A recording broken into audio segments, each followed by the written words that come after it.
Baxırıq 200-cü suala. Sual belədir ki, Bakıda yaşayan coğrafiya müəllimi dərsdə öz şagirdlərinə bugün gündüzün uzunluğunun dünəndən daha qısa, sabahdan isə daha uzun olacağını deyir. Müəllim öz şagirdlərinə bu sözləri hansı tarixdə söyləmişdir?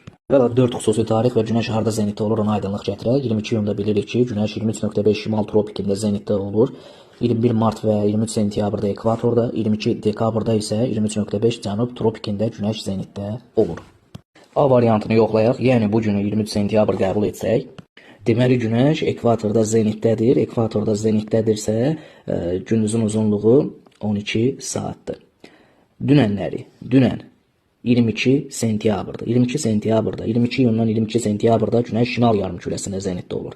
Dünənləri, yəni 22 sentyabrda günəş deyək ki, təxmini olaraq burada zenitdədir. Və dünənləri, təbii ki, Bakı şəhərinə daha yaxın idi də, deməli gündüzün uzunluğu daha çox idi. Məsələn, 13 saat düşünək.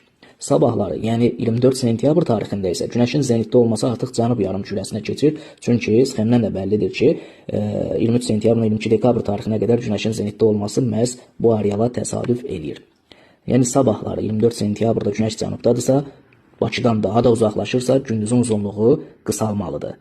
Deyək ki, 11 saat. Həqiqətən də fikir versəniz, gündüzün uzunluğu bugün dünənə nisbətən qısa, sabaha nisbətən uzundur.